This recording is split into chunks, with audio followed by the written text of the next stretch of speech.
There it is. That's right, just like that. And I saw that you did mention too that you did uh the Dark Sun. That you said it was kind of like Dark Sun. Yeah, I've I al- definitely. I've always wanted to play Dark Sun that setting. Is it It's how would you brutal. compare? Is it? It's brutal. So, compared to regular D&D, Yeah. you have metal weapons in D&D, right? Right. Uh, Not the case in Dark Sun. You have like stone or wood or lacquered bone, but you actually have drawbacks for that. You have minuses until you can get a hold of a metal weapon. Yeah, Really? yeah. Oh. Did you ever DM like a Dark Sun campaign?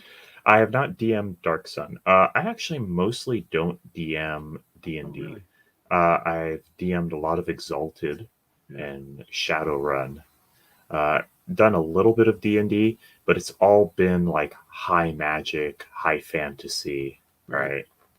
right? Because I, uh, I like high powered campaigns, Right. and I find Dark Sun cool as a concept, but it's not something that I could run very Yeah. well.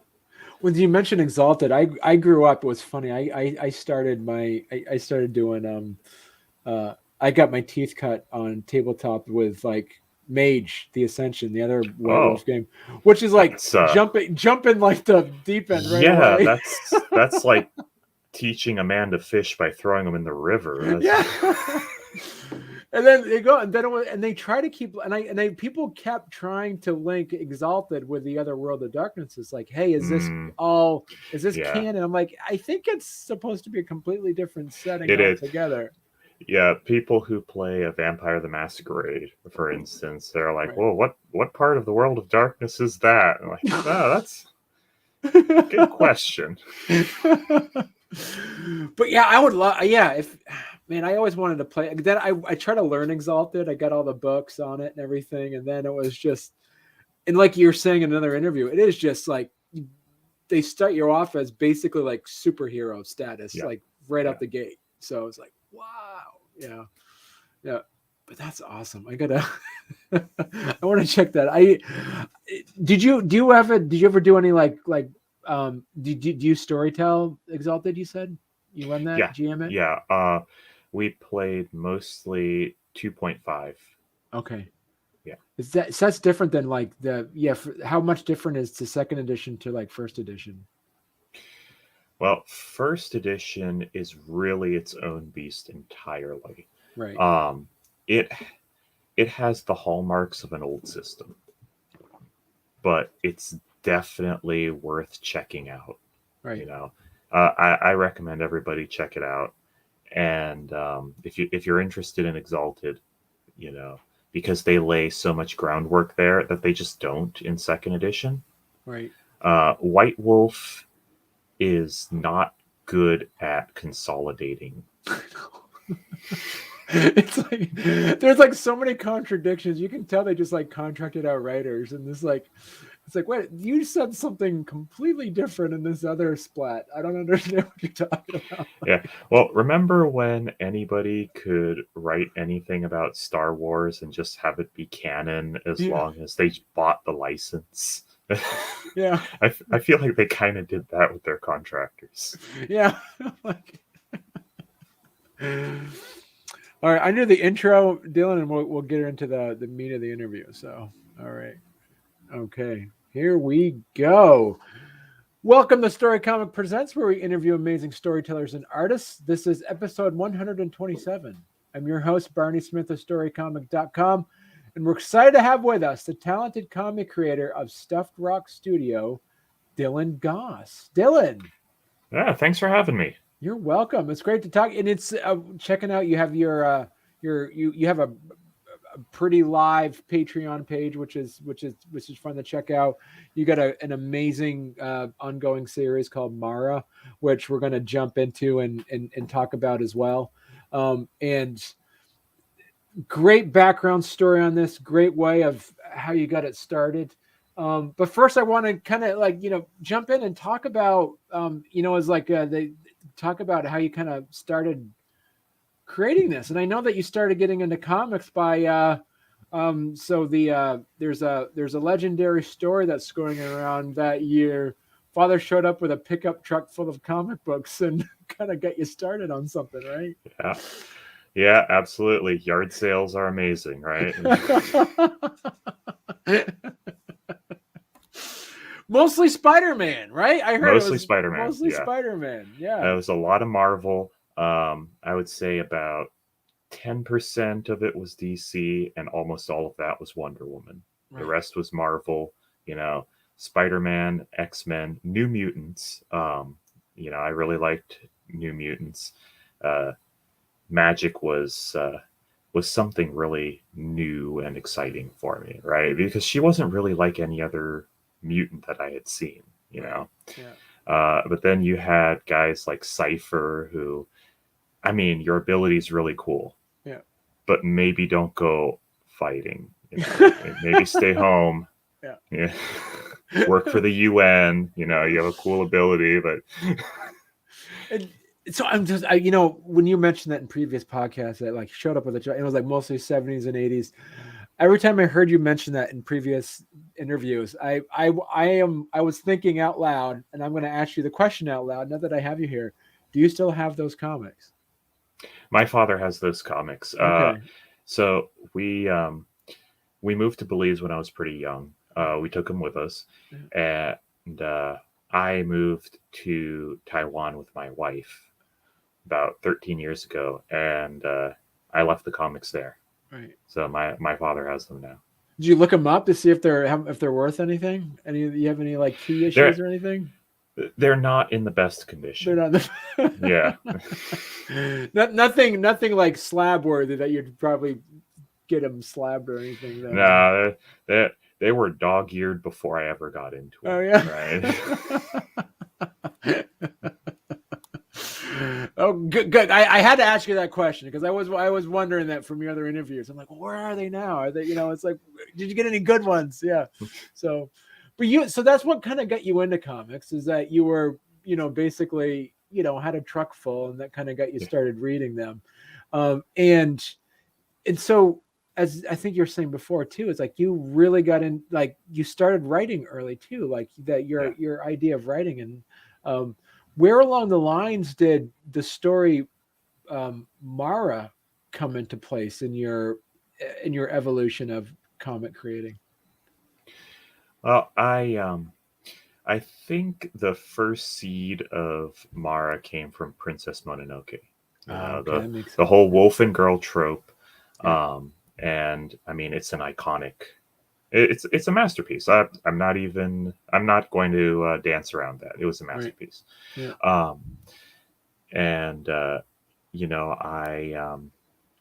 of course know Conan the Barbarian. I don't think Barbarian would be in any of our vocabulary if not for Conan. Right. Yeah. And there's just something about this guy is just so much stronger that even though he has no armor to speak of, he can go up against overwhelming odds, right? That's the modern day Samson. And I like that because I mean, also He-Man. Right. He-Man was a similar situation there, sword versus sorcery. And although there is a significant amount of magic giving Mara her powers, don't tell her that.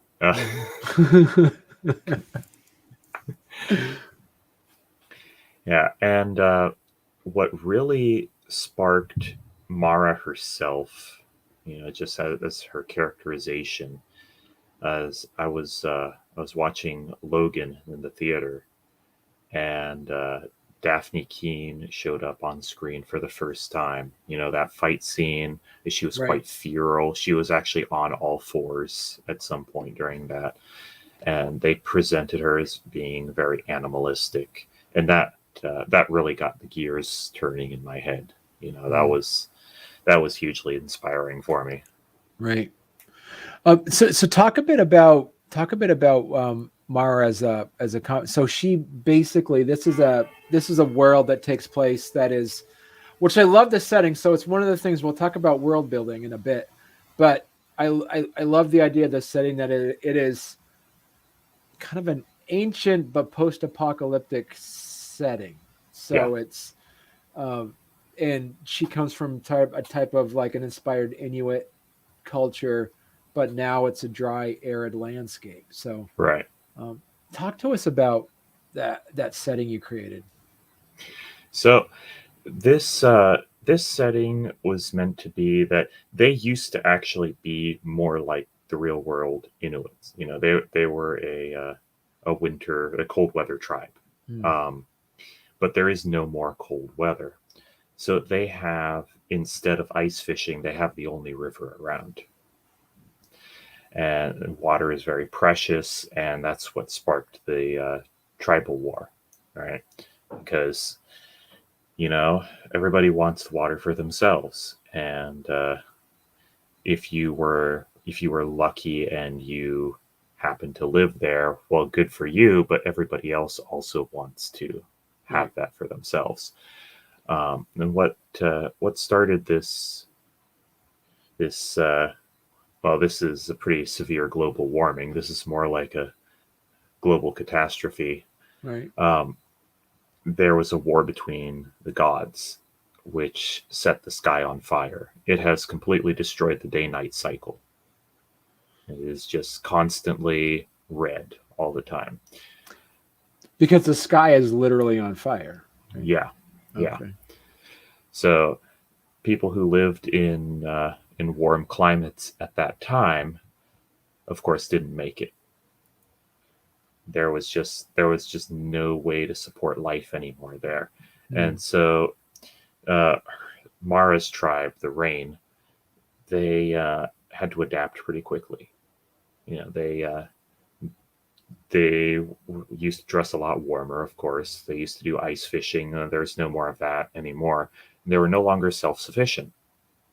So they had to, instead of using their native language, they switched more and more to using the common language in the area so they could trade.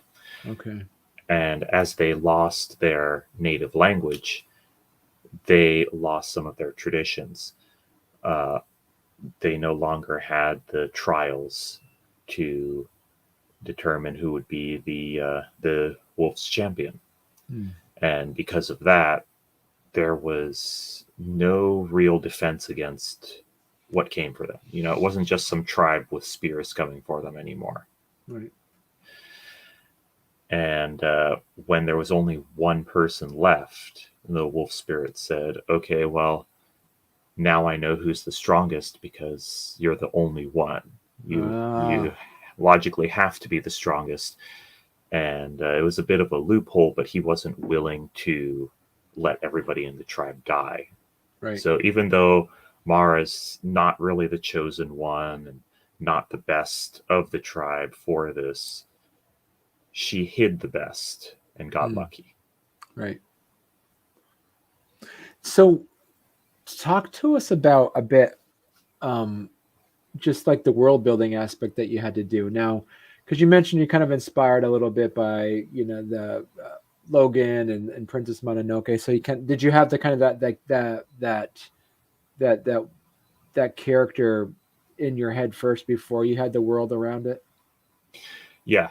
Yeah. Um, when when I hired Rosie to be the illustrator, we had a few months of fleshing out the world Mm, before we started doing the comic at all. right. And initially, Mara actually had a lot more Viking influence than Inuit. But you know, as I was working with the artist, this changed and evolved. Mm, And you know, because artists aren't just drawing robots, right? You right. give them an idea and you let them go, and if they come back with something you don't like, well, that's another discussion. But certain things have been changed because of Rosie's input. But I think the key there is that nothing was ever taken away, right? She's only ever added to the story. And that's why I'm willing to give as much creative freedom as I have, you Mm, know, because it's uh, it's not just a one-man show. We're a team, right? Right. And when I was hiring an artist, I had 3 people shortlisted, and I just told them, I'll pay you for a commission. Give me a character concept of what you think Mara's like. And Rosie came back with something I wasn't expecting, but that ended up being my favorite. Hmm. And and so did you, because of the other artists, are you looking at maybe some future projects with some of the other your other shortlisted artists? Possibly. Right. I definitely have other comic ideas and Right. scripts, uh, and they're not remotely the same genre. I've got a cyberpunk one in there, Right. for instance. I've got a modern day one. I've even got a comedy one on the back burner. Right. So what do you do as a comic creator and a writer?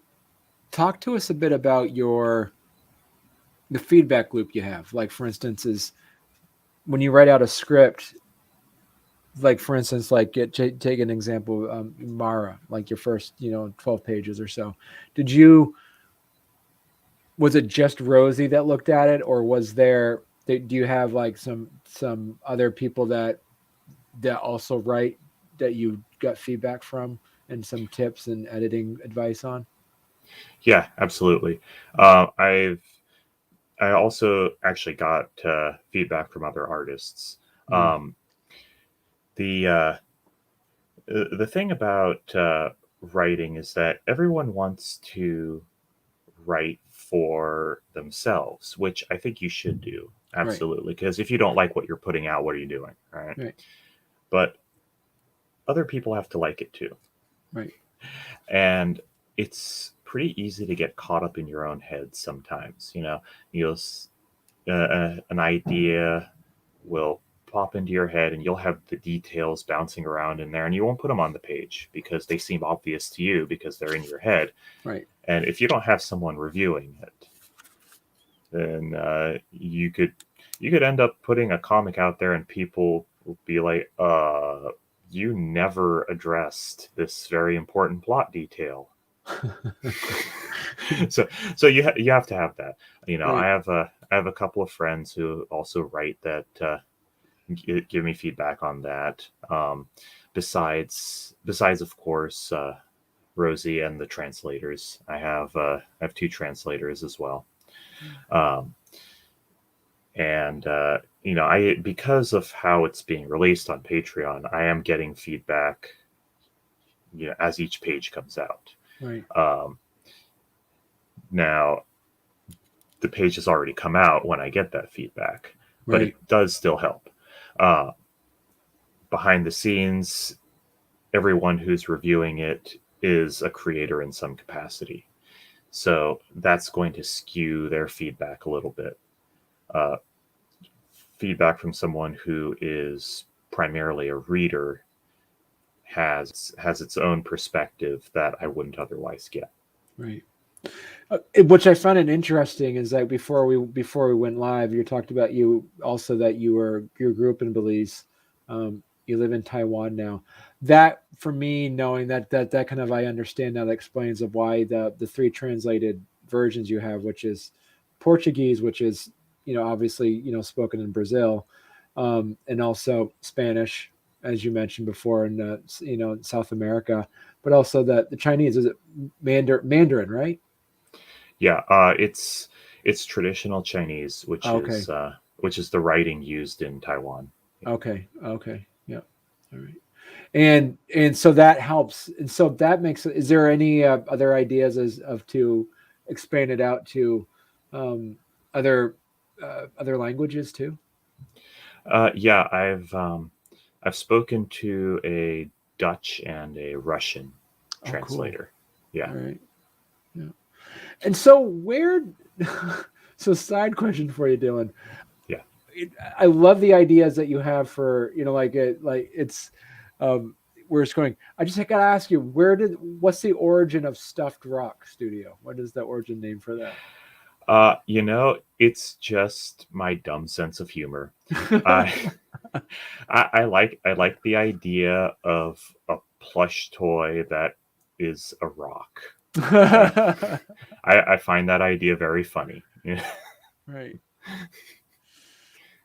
And you had, and so getting back to the world building aspect of things, in Mara, what how did you, so a lot of, the question comes up, you start off with a character first, then you went from there. So, and then you went to, did you start with, like, say, like, the geography of it, like, did you map it out, did you have languages, different cultures, um where did you go from that? As you mentioned before, that, Mara, kind of, you hit in your head was kind of this idea of, more of like a Viking culture is what you had initially in mind. Did you, and you said, like, the origin of the world it is was like a battle with gods. Did you start off also making a kind of like a pantheon of gods too, or how did you kind of first create the world? It did start with a pantheon of gods, Mm, and what's left of the pantheon, because mm, the war, there were clear winners and losers, mm, but it was devastating on both sides. right. So what we have left now is just a handful of gods. So that part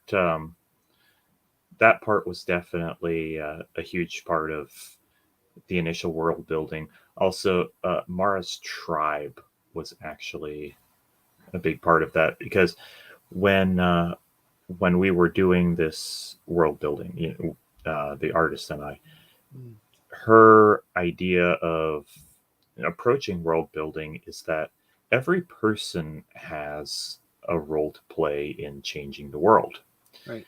and it doesn't matter how minor of a character you are. You shape the world around you, and that in turn shapes other characters. So the idea was that Mara's tribe would shape who she is as a person.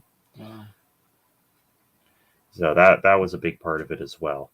The mapping out happened in a few different ways. There are in my notes. There's basically a network of caves and cities. The cities are kind of isolated by necessity. There just isn't a lot of drinkable water. There isn't a lot of anything really. Right. So people aren't really spread out. They cluster into these walled cities. Well, one of the first cities they come across, nobody's allowed to leave without a merchant license, because just going out on your own is a death sentence. Hmm. And and so, once you kind of, and then you also, you looking at the comics, you have different types of races and stuff. How did you also do deep dives into the evolution of different species, sentient species as well? Absolutely. The elves are probably the best off Hmm. in this world, because they're high magic. They can manipulate the world in various ways. They can even create water, which is, Oh wow. yeah, which is a very precious ability. Um, so they have some of the only nature around, really. Right. Uh, the the humans are not terribly united, but they are the most prevalent species.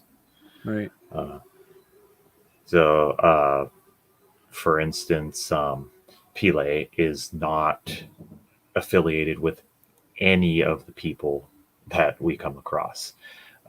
His friend Ben Keki was a childhood friend, and they've just been wandering around. They don't really have a tribe of their own at all, you Hmm. know.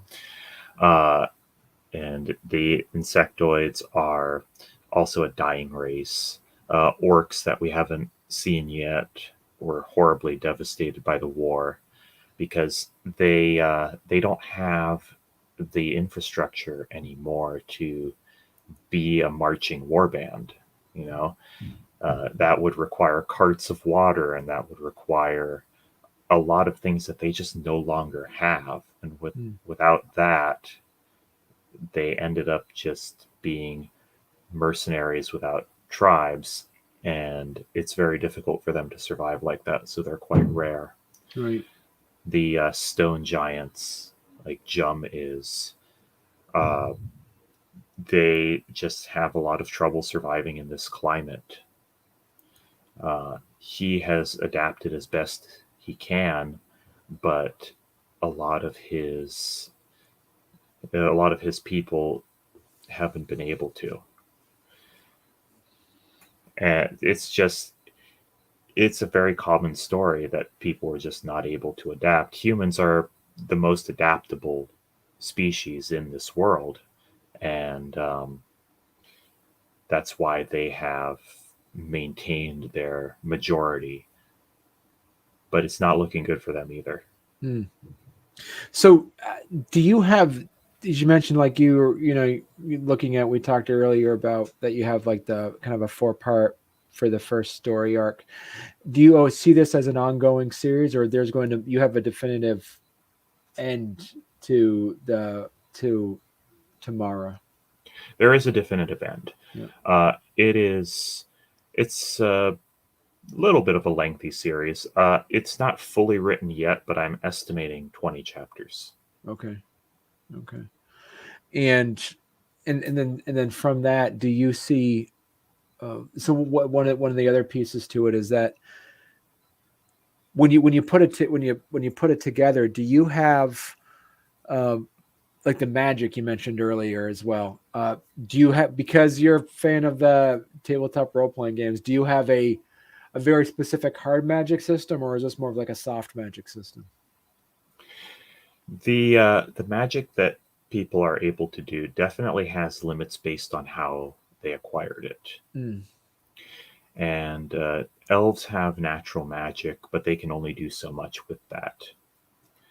Uh, some elves have decided that's not enough for them and have gone on to acquire magic in other ways. And the thing that they fail to understand as a species is that magic isn't free. They treat it as though it is. You know, Calmore is very cavalier with his magic. He acts like it's infinite, but mm, it's really not. And it does take a toll on the world. right. And what about, because with so then I got to ask you too, because you probably thought, I mean, maybe you must have already thought about this. Is there a is there any plans on maybe taking an open source gaming license, an open gaming license, or creating your own tabletop role playing game like a source book for Mara? I probably wouldn't make an entire game for it, but Okay. I would consider releasing an adventure based Okay. on it, or a series of adventures. Uh, I would have someone who actually, writes adventures professionally do this, because while I am a GM, my notes are not worth publishing at all. Those are for me, and if anyone looks over my shoulder while I'm running the game, they won't learn anything. Right. Yeah. And what are some of your, what would be uh, so getting back to working with Rosie. So, we have some comic writers that might be listening to this and saying, "Hey, you know what? You're able to find Rosie and say, like, I've kind of identified my own illustrator artist that I want to be working with." What's your advice from, say, like the business end perspective of contracts, or what would be some advice that you would give to other writers? So the contract is meant to protect both of you. Hmm. Um, and what I would recommend is that you look up a you can find a lot of templates online. You look up one of those. Don't try and write it from scratch. Right. There's a lot of boilerplate for a reason. Uh, Crank out the first draft and send it to the artist. Don't expect them to sign the first draft Right. because, it is both ways. Um, the other thing is artists are not drawing robots. I mentioned that before. Um, so you need to work out what level of detail they're expecting in the script. A lot of people will default to using the Marvel method. The Marvel method is good. It's good. Mm. I don't use it. Right. Uh, I went through a whole discussion on how the script should be formatted. What works best for both of us, and that's important because if it doesn't work for you, the writer, it's not going to come out well. Right. Even if it's the format that your artist wants, it's not going to come out well. Right. So what we settled on actually just looks more like a narrative. It ends up looking more like a narrative with detailed physical descriptions, and that's what works for us. It might not be what works for you. Maybe the Marvel method works great for you, Mm. but figure that out first. Don't tell them you want the pages now and hand off a script that you haven't even asked about yet. Right. And also too, like, what would be what would be some of your advice on, say, like, deadlines and things like that, and for that as a writer working with an artist? Well, definitely figure out what reasonable deadlines are before you start, Mm. uh, because the one I'm doing is ongoing. Uh, Instead of saying, okay, well, chapter one has to be done by this date, instead we go with, okay, well, we need to have 4 pages in the buffer. You know, that's because, like, I might get sick, Rosie might get sick, or Right. there's a holiday, or for some reason somebody has to take off for a little while. Right. If you are cranking it out close to the deadline, you're going to miss your deadline. Right. So you need to give yourself plenty of time for that. Whatever you think your deadline is, be early. Mm. And that might sound like simple advice, but it actually is difficult to maintain. You Right. know, uh, as a project manager, which you are going to be if you're the writer, Mm. if it's a creator-owned comic, uh, as a project manager, you will very quickly realize that the human element is just so unpredictable. Right. Yeah. So give yourself as much extra time as you can, twice what you think you need. Right. And what are some of the, and you mentioned in previous interviews as well about some advice also on the networking aspect. How important do you see networking uh, as making a creator owned comic? The the thing about a creator-owned comics that you also have to market it yourself, Hmm. and your connections aren't just for advertising. Don't approach it that way, or nobody's going to like you if all you do Right. is you're gonna be the MLM aunt Right. if that's all you do. But these people can actually help you and often will, Hmm. uh, not just in selling your comic, but in finding people to work with. And for instance, my original Portuguese translator couldn't do it anymore. He also does his own comics and he has a podcast, and it was just he didn't have the time, right? Right. And that's fine. We parted ways, you know, favorably, Amicably. Yeah. yeah, Yeah. amicably. But I still needed another translator Yeah. because I actually have a network. I was able to reach out and say, hey, does anybody know a Portuguese translator? And I have a new Portuguese translator now. Right. If I didn't have a network, I would be shouting into the ether. Right. Yeah. uh, is there any like online groups or things that you were able to connect with that you found has been really helpful in your networking and reaching out to other creators as well? I've found that it's easier to connect with other creators on Twitter than it is Oh, on Facebook, wow. because Twitter has more of a discovery aspect to it. Okay.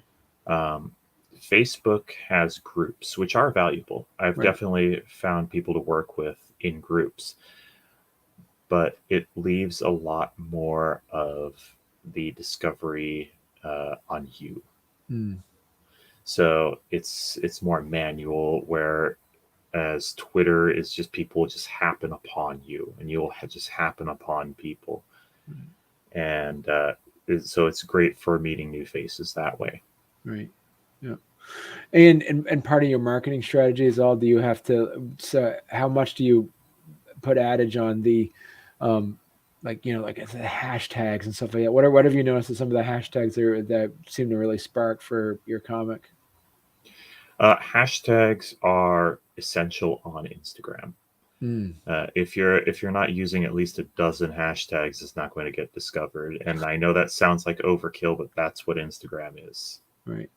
Yeah. Um, for Facebook, hashtags are not so great. Yeah. They do exist and they do work, but nobody clicks on them, in my Mm, experience. Anyway, yeah. what does work in on Facebook is the groups. Right. You you can share to groups, and then people discover your work that way. Right. Um, for Twitter, you have to use the hashtags. You have Right. to use hashtags. You don't want to overload it like you would with Instagram. There just isn't enough space. Right. Yeah. Yeah. You have to be very short and to the point with Twitter, Right. and you have to be constantly tweeting. Twitter moves so fast. As a if you have a smaller account, and by smaller I mean less than 10,000 Yeah. people, uh, you should be tweeting every hour. And I know I'm not doing that because that's exhausting. Even with you with the scheduling, it's exhausting. I know I don't tweet as much as I should, but there's only so much that I'm willing to do because you know if I start resenting it, I'm not going to do very well. Right. Yeah. Because you want to make sure that it still stays fresh for you in a way. You don't Yeah, want to. yeah, Yeah. Right. You don't want to. You don't want to. It's there's that delicate balance of making your passion into a chore because then you start losing your yeah. passion for it. Yeah. Yeah. Yeah. Oh, so where do you see? So like you were talking, getting back to Mara. Uh, what were some as you're kind of approaching it? What were some of the surprises you saw that Mara did that you weren't expecting as a writer? That like, okay, this is the direction we're going. This is kind of new for me. Um, when when I started, chapter one went largely as planned, uh, and I know that that's not really what I said before because she has more of an Inuit background Right. or influence, sorry, than I initially anticipated. But once I actually started, you know, uh, getting the chapter one pages with my new look on the tribe, I wasn't too terribly surprised at the direction it went. It went pretty much as I expected. In chapter two, the way she threw herself at the zombies, I know I wrote that, but then I saw that on the page, and I'm like, oh, I wrote that, didn't I? And she is meant to have uh, serious element of brutality. She is an avatar of revenge. Right. And But the I was gonna say, because you got a um I think you said in previous one you got a 2-year-old right now, I do, yeah. right? Um, and so you were because of that being now very cognizant of the ages of children. Was that having her be 8 years old? Was that just kind of a neutral number, or was there any reason behind having her be like 8 instead of say like 10, 13, or 5? Or Yeah. So the reason she's 8, there's a couple of reasons she's mm, 8. Um, First of all, I like the idea of characters that you can joke about as a general concept. Like, right, what if the strongest person you've ever met was an 8-year-old? This 8-year-old girl just moving 1-ton rocks like it's nothing, you know? Uh, but she is played straight. You know, her age isn't much of a joke. right, But I did want other characters to underestimate her right, at first glance. Like mm, you know, Pele here is like, "Wait, little girl, don't do this," and then she she kind of hulks out on him, you know. right, But the reason she's not even younger is that I wanted her to have some ability to understand the world around her. right, You know, very very young children, they're still trying to figure out a lot of things, right? At 5, I can't tell you very many memories I had from when I was 5, mm, for instance, but I can tell you memories that I had from when I was 8. right, Yeah, I'm very aware of how I was as an 8-year-old, and when I thought about it more, I realized that was the youngest age that I was very aware of, right? right, Because the further you go back, the more your memories are kind of blurred together, and you might remember something clearly, but then say, "I guess I was 5 or 6 when that happened," and you're right. not really sure exactly when. But at 8, while you're still very young, and definitely not in any way capable of handling a situation like I've placed Mara in by yourself, you're still aware, Right. you know. Yeah. And so when it comes to like the character development of the secondary characters, um, it as the story kind of grows and expands, is there some ideas of having um, them take more of a central role, or is Mara is going to be always going to be the lead protagonist in this? Jum is possibly the most important side character Okay. in this. Um, you know, he presents himself as a joke, but that's just how he presents himself. Right. Without I'll say this: without him around, Mara dies in chapter 8. Mm. Like, just not even point blank, she would die if he wasn't there. Wow. Okay. Uh, Pele is also very important because, I mean, he is the only normal person there. He is the only normal person, and I'm not even just talking about being a human. Like, Right. everybody else has some weird stuff going on, you know, and he is the one straight man. Mm. And presenting the group with him in the front is pretty important. Right. You want to negotiate, you want to talk to a merchant, let's get Pele to do it. Right. And you also, I think you also mentioned that you had this got started during COVID too. So Yeah. this is basically like a that it gave you that ability to kind of sit down and write this. Yeah. I've never met my artist in person. Yeah. I mean, it really changed how we work. Right. Um, yeah, I've worked from home for a few years now as for my day job, so that part didn't really change for me. But it changed how we socialize. It changed how a lot of people were not used to working at home. Mm. Uh, Zoom was not in anybody's vocabulary. Uh, you know, People were going out more, and with people not going out as much, uh, they have found ways to try to capitalize on that. Um, for me, I've actually been trying to figure out how I want to be a writer my entire life. Mm. I've tried various methods. Uh, at one point, I wanted to do video games, and I figured, well, I'm a software developer and I want to tell a story. So this should be the natural way of me doing it. Well, the problem there is that while a game can have a good story, that's not what makes a game good. Mm. And I was kind of just using the game as a vehicle to tell the story I wanted to tell, and that is setting yourself up for failure. Mm. Don't make a game if you just want to tell a story.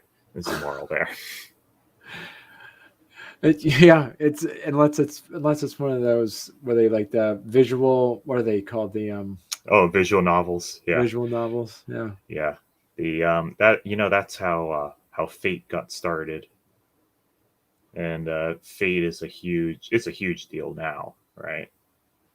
Um, but I gotta respect that writer's effort. He didn't want to make an erotic visual novel, but that's what people wanted to buy. So he had some scenes shoehorned in just to get those buys, right? They didn't really make much sense in canon. They were just kind of there, so he could say, "Yes, this is an erotic visual novel. Please give me money so I can do the thing I actually want to do." Right.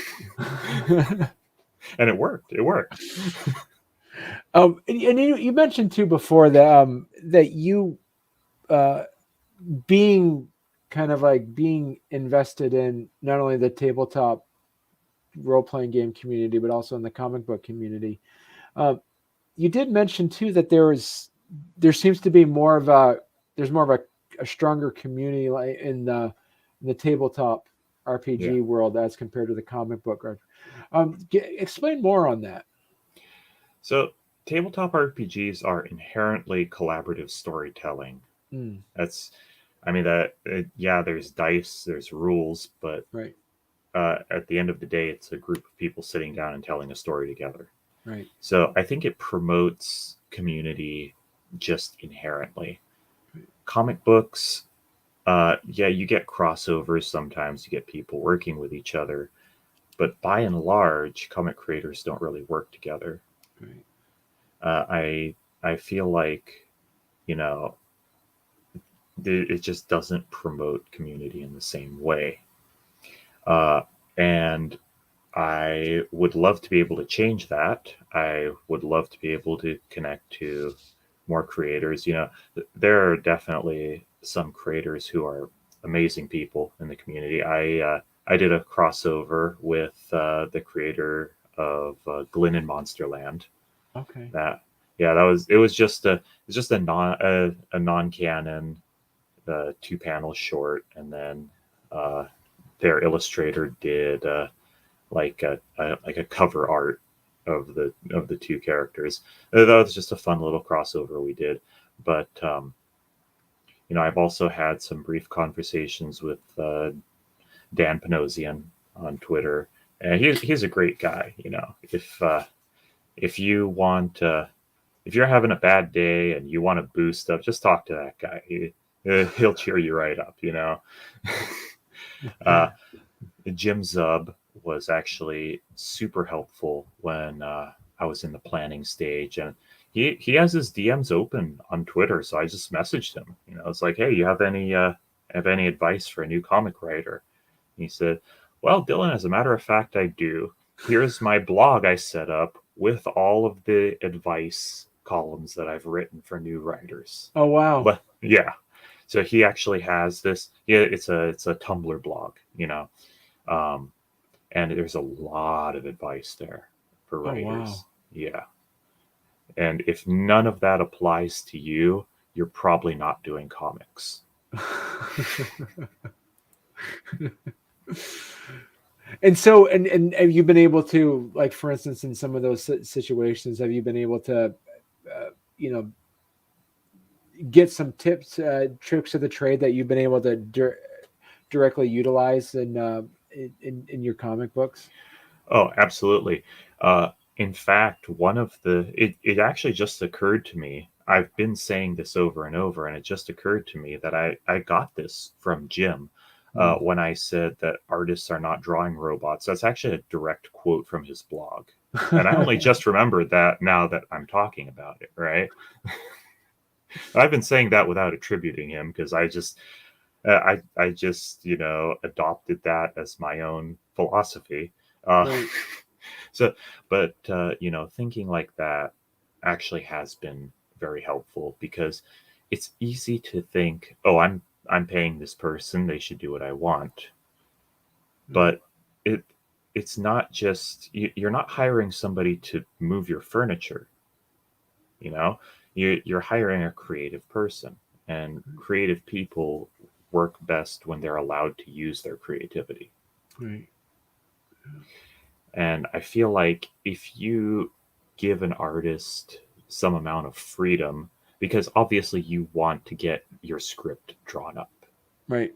obviously, but if you give them some amount of freedom, you will actually get back more. Because, like I said before, none of Rosie's changes were removals, they were all additions, they all added to it. I haven't felt like any decision she's made has made the comic worse. Okay. It has only made it better. Well,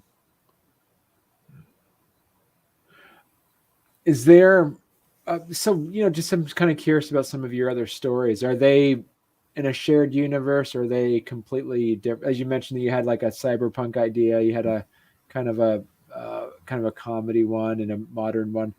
Is there any shared universe? Like, do they take place in other parts of the timeline of the world that you established with Mara? No, because I don't want to be limited by any other stories. Okay. Um, if I had to connect, say, the modern day one to Mara, or Hmm. even the cyberpunk one to Mara, then I would have to